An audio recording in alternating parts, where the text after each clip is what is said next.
Muito bem, muito bem, muito bem. Voltamos aqui, lá concursos, administração de recursos materiais, e agora vamos continuar com o nosso assunto de gestão de almoxarifados.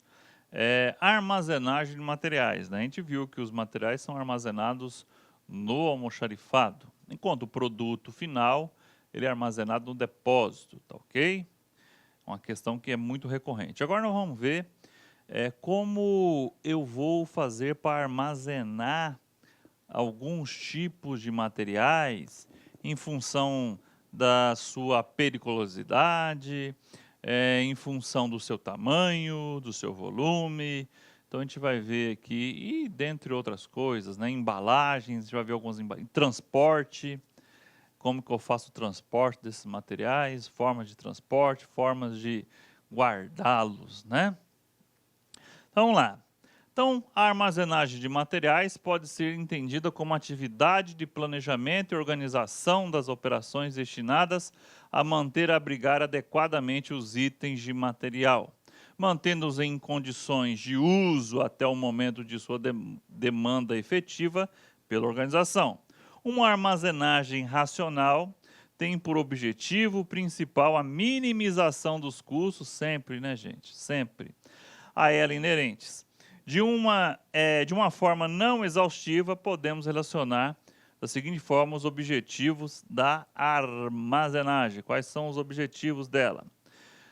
Primeiro, maximizar a utilização dos espaços, aproveitar o espaço da melhor forma possível, ou conforme Viana, utilizar o espaço nas 3 dimensões de maneira mais eficiente possível. 3 dimensões, gente, ó.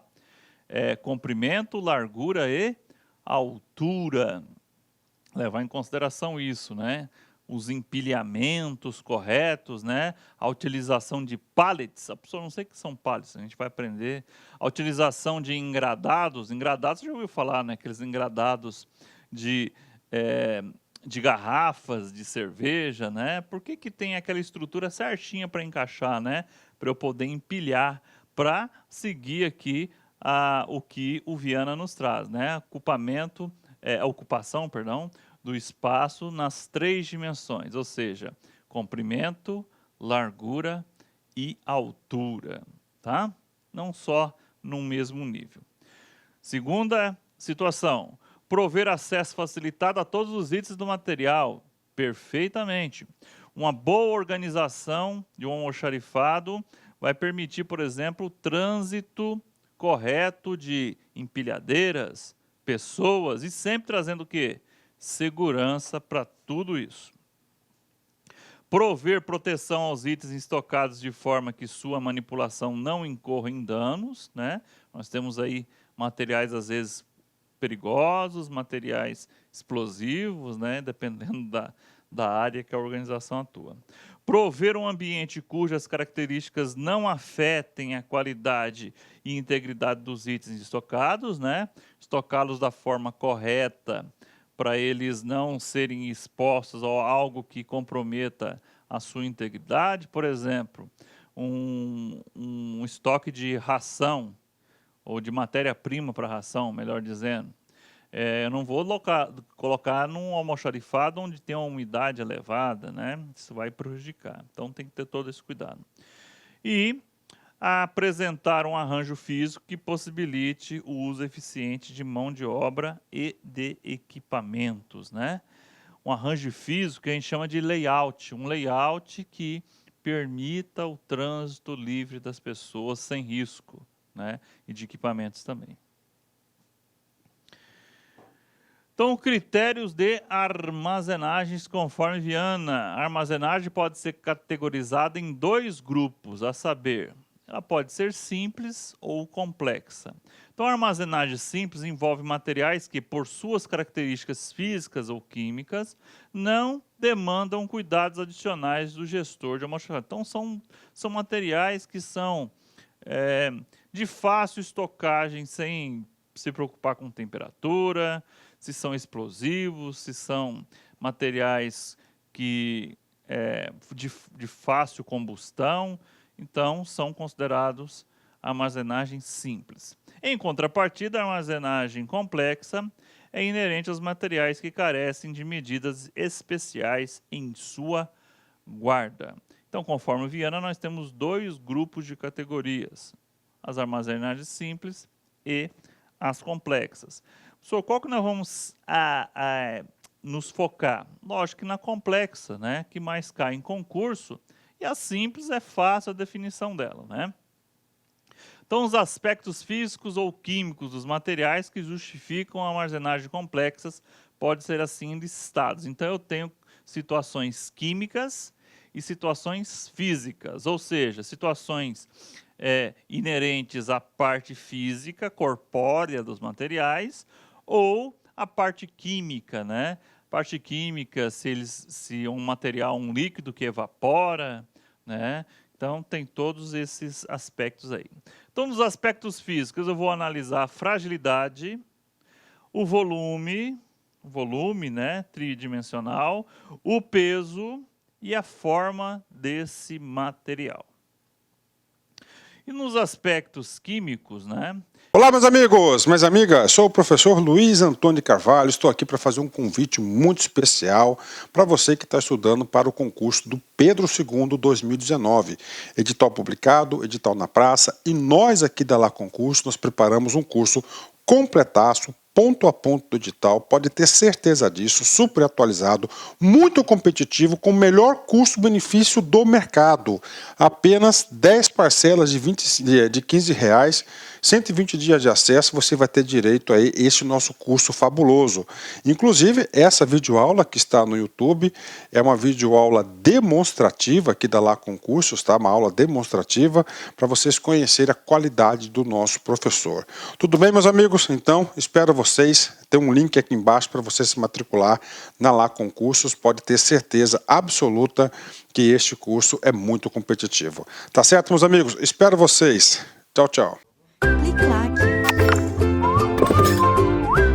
Eu vou ver a inflamabilidade ou combustibilidade, ou seja, propriedade fácil de pegar fogo, explosividade, se ele é um material que pode explodir ou não, volatilidade, ou seja, se ele evapora, oxidação, ou seja, em contato com o oxigênio que está no ambiente, será que ele não vai enferrujar?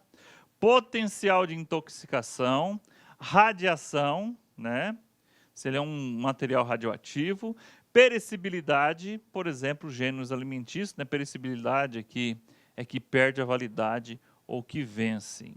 Então, os químicos aí, se eles forem enquadrados nesse tipo, eles são considerados um material complexo. Então, os materiais de armazenagem complexa exigem uma infraestrutura de guarda especial, assim exemplificada. Equipamentos de prevenção de incêndio, né? Aqueles sprinklers, né? Ambientes climatizados, exemplo aí a câmara frigorífica para a carne não apodrecer, né, dos açougues, ambientes com controle de temperatura e umidade, né, paióis de munição, né, que podem explodir, né, uso de equipamentos de proteção individual, EPI, pelos funcionários que lidam diretamente com esses materiais, porque eles são perigosos, né, são o quê? Complexos. Muito bem. De posse da informação do tipo de armazenagem que é demandada pelo material, simples ou complexa, cabe ao gestor de almoxarifado adotar um critério de guarda dos materiais. Os mais usuais ainda, segundo Viana, são os seguintes critérios, né? Critério número 1, armazenagem por agrupamento. Materiais associados são alocados próximos uns dos outros, por causa das suas características, né? É o caso de se armazenarem sobressalentes variados de um motor de automóvel, por exemplo, em uma mesma estante, né? Isso não vai comprometer nada. Esse critério facilita as tarefas de arrumação e busca, mas também sempre permite o melhor aproveitamento do espaço, né? Não tem por que ficar separando. Armazenagem por compatibilidade. São elementos compatíveis. De acordo com esse critério, deve-se considerar para fins de armazenagem a influência que um material pode ter sobre o outro, de modo que devam ser mantidos em ambientes distintos. Há materiais que, se mantidos isolados, não são perigosos, mas que, se mantidos próximos, podem oferecer risco devido às suas propriedades químicas. Há ainda o exemplo clássico da absorção de odor do peixe pela manteiga, no caso dos mantidos no mesmo ambiente de refrigeração, né? Eu tenho ali o peixe, na verdade, com tudo, ele pode passar o cheiro do peixe ali para legumes, manteigas, né? Então, peixe é lá no frigorífico, num canto, né? Outros materiais no outro. Então, eu vou fazer a armazenagem conforme a compatibilidade. Aqueles que são incompatíveis ficarão o quê? Separados. Armazenagem por tamanho, peso e forma, que a gente chama de acomodabilidade. Materiais de características físicas semelhantes são armazenados mais próximos. Então, materiais de características físicas semelhantes são armazenados mais próximos. Esse critério possibilita um maior aproveitamento do espaço físico e demanda maior necessidade de controle por parte do gestor do almoxarifado. Então, armazenagem por tamanho, peso ou forma. 4. Armazenagem por frequência. Os materiais com maior frequência de entrada e saída do almoxarifado são armazenados próximos às suas entradas ou saídas, né? Para facilitar, né? O material entra e sai toda hora. Eu vou botar ele lá no fundo do almoxarifado? Não, né? Eu tenho que preparar ele num local seja de fácil acesso. Número 5, armazenagem especial. É a típica armazenagem complexa, né? Se ela é especial, destinada a materiais inflamáveis, perecíveis e explosivos. Note que esse critério de armazenagem pode ser acumulado com um dos anteriores. Então, esse especial, ele pode ser combinado com os outros. Carnes são armazenadas em câmeras frigoríficas, armazenagem especial, e pode ser empregado em conjunto o critério de armazenagem por frequência, né? Que a carne entra e sai com uma frequência mais rápida. Importante frisar: produtos perecíveis devem ser armazenados segundo o método FIFO ou PEPS, perdão.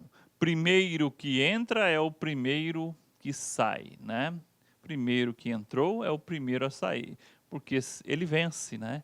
Então, ele entrou há 10 dias atrás, aquele dos 10 dias atrás é o primeiro a sair em relação ao último que chegou, tá?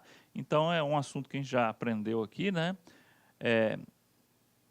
PEPs e o EPS, né? Então, aqui é pelo materiais perecíveis, tem que ser pelo PEPs, ou FIFO, First In, First Out, ou seja, primeiro a entrar, primeiro a sair.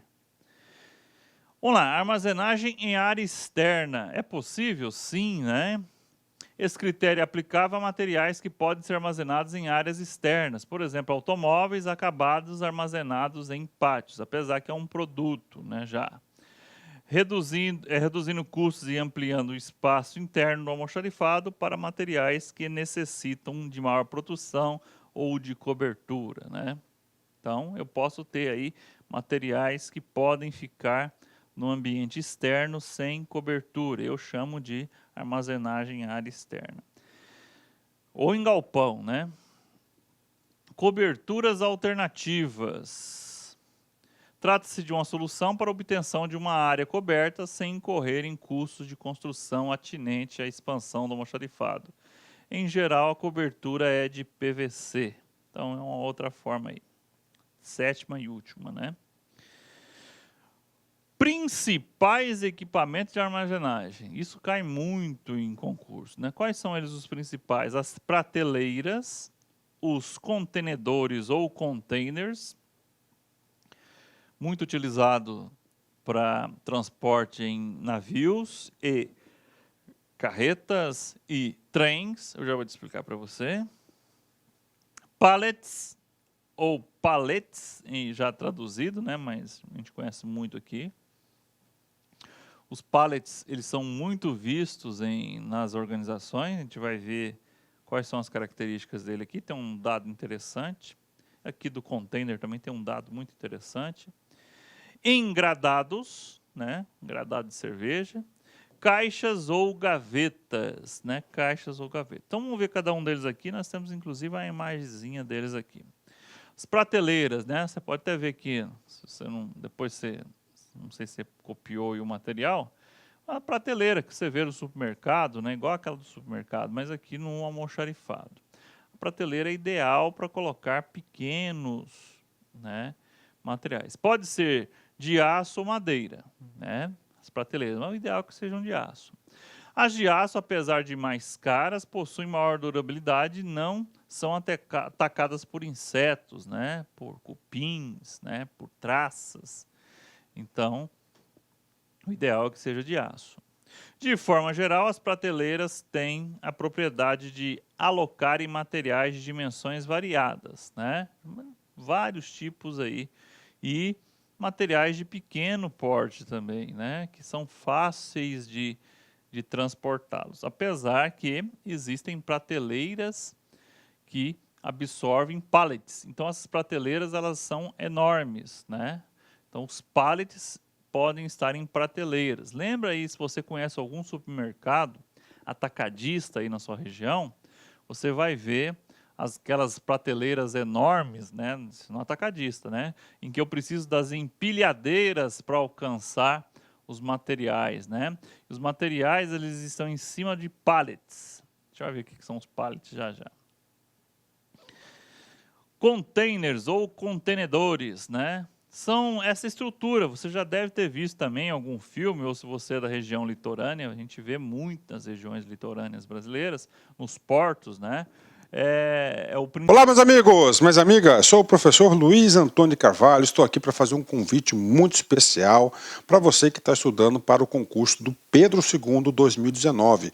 Edital publicado, edital na praça, e nós aqui da Lá Concurso, nós preparamos um curso completaço, ponto a ponto do edital, pode ter certeza disso, super atualizado, muito competitivo, com o melhor custo-benefício do mercado. Apenas 10 parcelas de R$15, 120 dias de acesso, você vai ter direito a esse nosso curso fabuloso.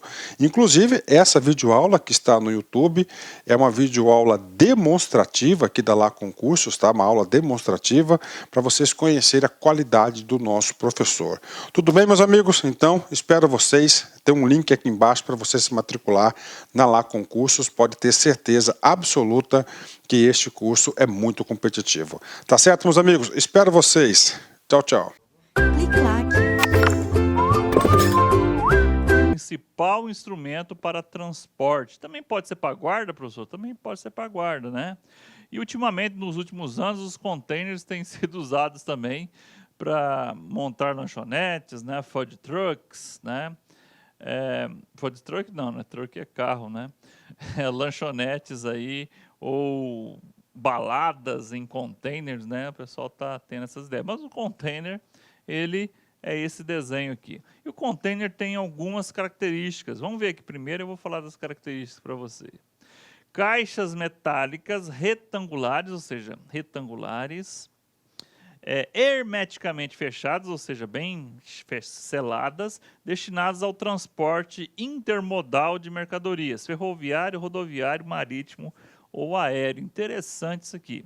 Algumas pessoas associam o container ao transporte marítimo, não só o marítimo, mas todos os outros transportes. O ferroviário, gente, ele encaixa certinho, às vezes ali, às vezes não, isso é mundial, tá?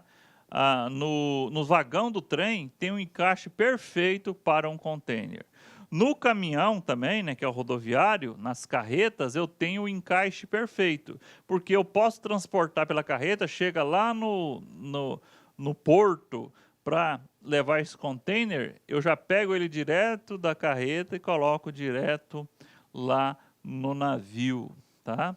E o aéreo também tem grandes aviões preparados para receberem containers também de produtos que não podem perder muito tempo, porque as viagens marítimas elas são, né, muito mais lentas do que as aéreas, né? Então, alguns produtos que necessitam de agilidades, eles vão por meio de avião. Então, o grande ponto legal aqui dos containers, que os containers eles têm dimensões mundiais. Um container aqui no Brasil, ele tem as mesmas dimensões de um container lá nos Estados Unidos e na Europa, né? Padronização mundial, para facilitar o que? O transporte, né? Entre as nações aí. Esse é o grande segredo do container, né? Nossa, professor, você que container é um negócio tão, né, banal, não. É o principal meio de transporte aí de vários produtos para o mundo e para a chegada também ao Brasil de vários produtos, né? Os containers ou contenedores. Pallets, né? Tô falando dos pallets aqui porque os pallets caem muito, né? Você já deve ter visto um pallet, né? Um extrato que pode ser de madeira, pode ser de plástico, né? Então são extratos que possibilitam o empilhamento das cargas. Eu vou com as cargas em cima empilhada, maximizando a utilização do espaço cúbico do almoxarifado. Podem ser de madeira, metal, papelão ou plástico. A paletização é principalmente madeira, né? Possibilidade de empilhamento dos pallets e de manipulação de uma carga unitária. Possibilita o aproveitamento eficiente do espaço vertical dos armazéns. Voltando àquele exemplo que eu dei para você, um supermercado atacadista, né? Vá lá, você vai ver pallets para tudo quanto é lado. O pallet, gente, ó, se você observar, ele tem esses vãos aqui. Esses dois vãos que existem aqui, eles servem para que uma empilhadeira encaixe certinho aquele garfo para poder erguer.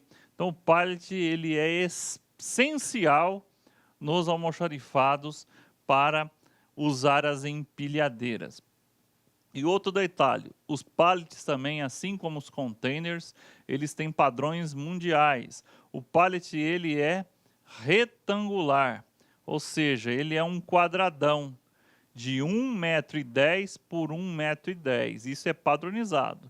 Se alguma empresa fazer diferente disso, ela pode arrumar complicações, porque os pallets eles nasceram também com a mesma tendência dos containers, de viajar ou de andar por vários setores aí e várias organizações. Então, se eu tenho um tamanho padrão, ele nos auxilia aí na guarda também, ok? Então, esse é o pallet que a gente encontra muito aí, a gente vê muito nos supermercados atacadistas, né? E veja aquilo que eu falei para você, o pallet ele vai também, pode ser colocado aonde? Numa prateleira, né? Olha aí, ó, os engradados, né? Engradados, você já viu engradado, né? Com certeza, engradado de refrigerante, de cerveja, como está ali no exemplo, né? São destinados à guarda e transporte de materiais frágeis, como as garrafas, né? Irregulares, que não admitem o uso de simples extratos, né? Como o pallet, carecendo de uma estrutura que ofereça proteção lateral, tá? Professor, mas só que os engradados podem ficar em cima de pallets? Sim, né? Eu posso utilizar pallets para transportar engradados, né? Então, os engradados aí, as características deles, as características dos engradados são essas daí. Caixas e gavetas, né? São ideais para a armazenagem de materiais de pequenas dimensões, como pregos, porcas, parafusos e sobressalentes pequenos em geral, né? Então, gavetas e caixas têm essa particularidade. Então, esses são as principais situações aí do nosso material, né? Os principais equipamentos de armazenagem, tá ok? Equipamentos de armazenagem. Vamos lá. Passando para o próximo assunto aqui, embalagem de proteção. Embalagem de proteção. Então, além daqueles equipamentos, eu posso ter o quê? As embalagens. Por exemplo, a garrafa de cerveja é uma embalagem de proteção, transporte e proteção. O engradado é para transportar a garrafa. Vejam só, que eu tenho uma garrafa que é uma embalagem de proteção.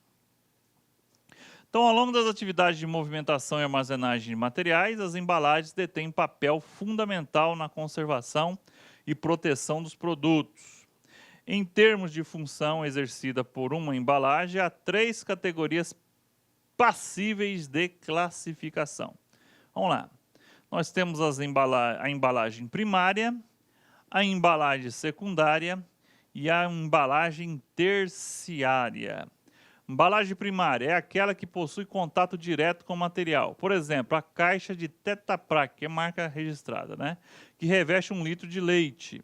É um exemplo da embalagem primária. Então, aquelas caixinhas, né, de leite ou de suco, elas são a marca registrada da Tetra Pak, né? E ela é o que? Uma embalagem primária. Está contato direto ali com o produto. A garrafa, né, também, né, da cerveja.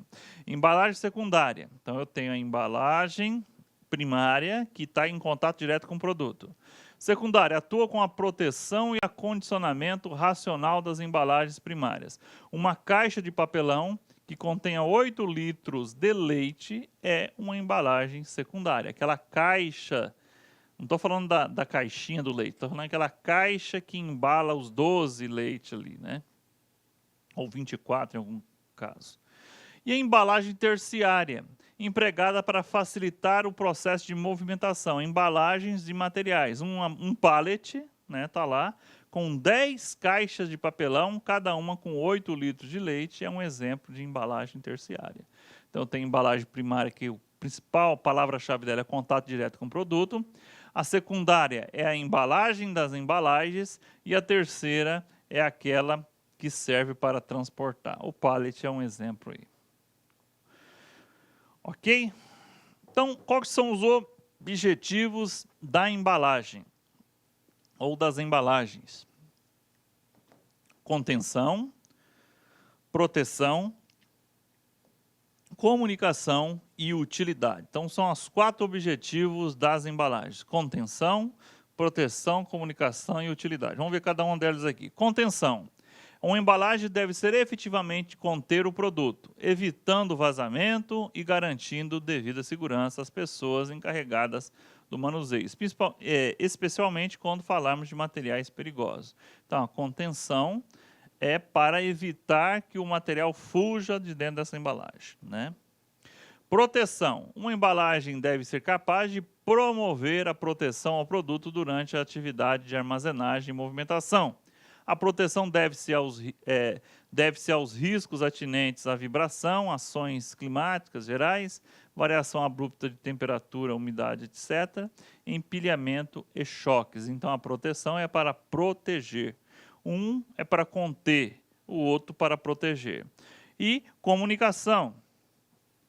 Uma embalagem deve conter informações essenciais a serem consideradas durante as operações logísticas, né? Código de barra ou QR Code, né? Conteúdo de indicação de empilhamento máximo, esse lado para cima, né? Tem aquelas informações. Modo correto de movimentação, fragilidade do material, né? Quebrável ou não, são exemplos de dados a serem comunicados por intermédio de uma embalagem. Está ali na embalagem.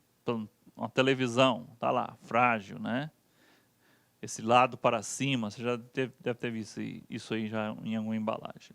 Utilidade, refere-se à facilidade conferida por uma embalagem ou processo de movimentação. Uma caixa de madeira, que já possui os encaixes para as empilhadeiras, é um exemplo de embalagem que apresenta os atributos de utilidades, né? A caixa, o engradado, por exemplo, ele está lá, ó, você consegue erguê-lo facilmente, que ele tem aquelas alças para você segurar.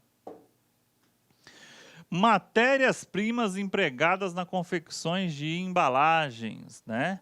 Vidros, metais, madeiras, papéis, papelão, plásticos, né? Temos aí as formas primas de materiais.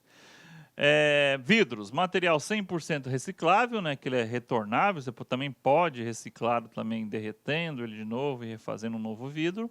O vidro é um dos mais antigos materiais usados como embalagem, pode servir como embalagem primária de líquidos, medicamentos, alimentos, produtos químicos, dentre outros, né? Você ainda usa aí o vidro aí com refrigerante, usa. O refrigerante hoje também tem o PET, né? o vidro para transporte de leite era muito usado também. Hoje você tem os Tetra Pak aí. Mas o medicamento tem muito medicamento em vidro ainda, né? Então o vidro aí, e a questão também, o vidro, você pode torná-lo transparente ou você pode escurecer esse vidro, ser mais escuro, né? E ele vai influenciar aí nas propriedades do que está dentro dele, né? Um vidro muito transparente, ele recebe muita luminosidade, né? Efeito da luminosidade, tanto solar quanto das lâmpadas. Um vidro mais escuro para preservar isso, né? Ok? Metais também são matérias-primas importantes, né? Também recicláveis, os metais, né? Possuem maior resistência a esforços mecânicos, são exemplos de embalagens metálicas, tambores de aço, embalagens de alumínio e entre outras aí, né? Então, olá, meus amigos, minhas amigas, sou o professor Luiz Antônio Carvalho, estou aqui para fazer um convite muito especial para você que está estudando para o concurso do Pedro II 2019. Edital publicado, edital na praça, e nós aqui da Lá Concurso, nós preparamos um curso completaço, ponto a ponto do edital, pode ter certeza disso, super atualizado, muito competitivo, com o melhor custo-benefício do mercado. Apenas 10 parcelas de R$ 15, 120 dias de acesso, você vai ter direito a esse nosso curso fabuloso. Inclusive, essa videoaula que está no YouTube é uma videoaula demonstrativa aqui da Lá Concursos, tá? Uma aula demonstrativa para vocês conhecerem a qualidade do nosso professor. Tudo bem, meus amigos? Então, espero vocês. Tem um link aqui embaixo para você se matricular na Lá Concursos. Pode ter certeza absoluta que este curso é muito competitivo. Tá certo, meus amigos? Espero vocês. Tchau, tchau.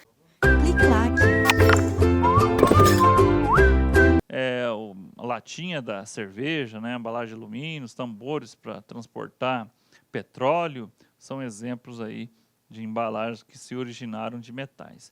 Madeira, muito utilizado para o transporte de matérias-primas, são mais facilmente trabalháveis que outras madeiras, né, outros materiais, perdão, facilitando o processo de confecção de embalagens em indústrias com produtos diversos, né? Lembra aí da caixa de tomate, que é de madeira, né?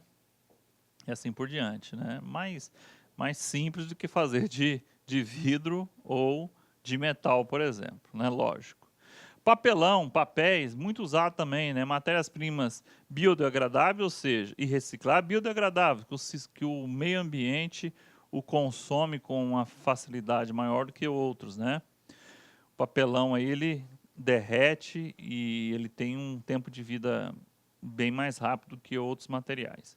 Então, nesse grupo estão as embalagens de papelão liso, ondulado, papéis de embrulho, facilmente adaptáveis a quase todos os tipos de produtos, precisam ser combinados com outros materiais para terem a sua resistência à umidade aumentada, né? Passar um plástico por fora dele, tem esse tipo de situação. E os plásticos, né? Os plásticos que dominaram o mundo, né?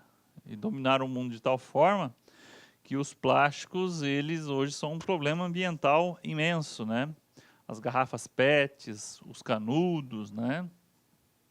Mas canudo não é embalagem, professor, mas tudo bem, só veio a cabeça. Plásticos, facilmente moldados para diversos tipos de produtos, né? O plástico ele é derivado do petróleo, mas tem um plástico derivado também da cana-de-açúcar, tá?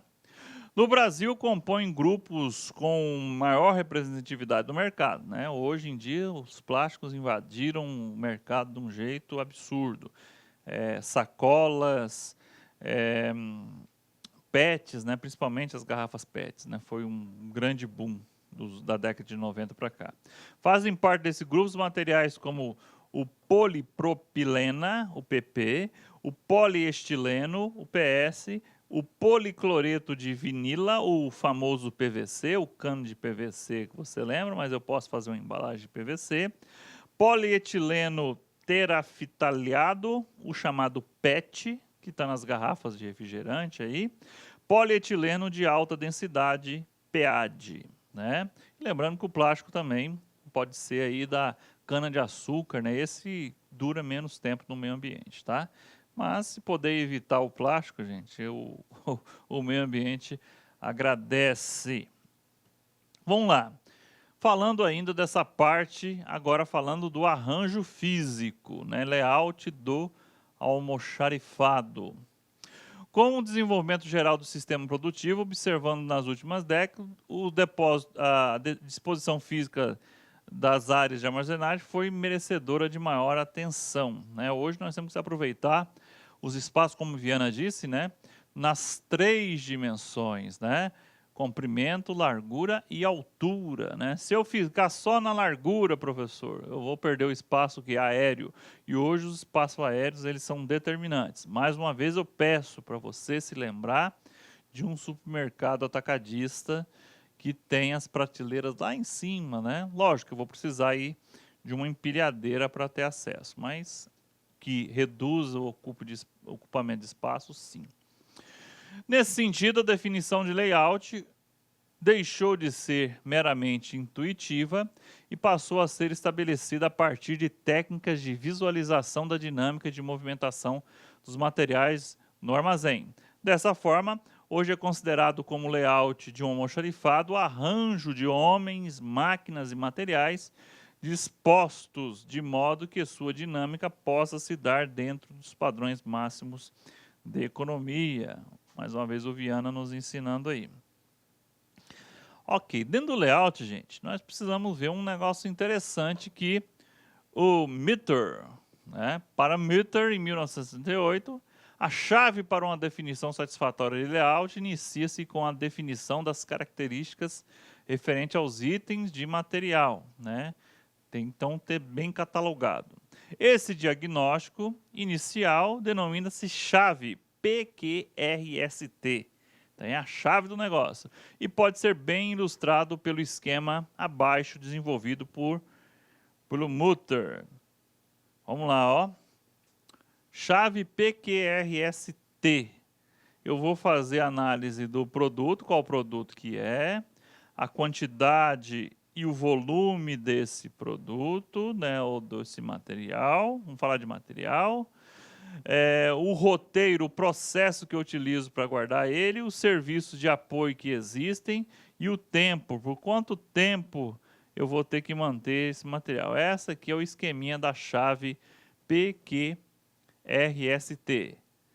Produto, quantidade, roteiro, serviço e tempo. São as condicionantes que eu tenho que verificar para um bom arranjo. Elementos a serem considerados da definição do layout na armazenagem, né? Quais são os elementos importantes? Vamos lá, definição dos materiais a serem armazenados, volume desse material, tempo durante o qual será feita a armazenagem, lá na chave tem todas essas respostas, né? Equipamentos e instrumentos que serão empregados na movimentação dos materiais, tipos de embalagem utilizados no armazenamento, possibilidade de se fazerem inspeções nos materiais armazenados, há de se considerar a facilidade de acesso e versatilidade, flexibilidade e possibilidade de futura expansão da área de armazenagem. É exaustivo isso aqui, tá? Não é só exemplificativo, perdão, não é exaustivo, é exemplificativo isso aqui.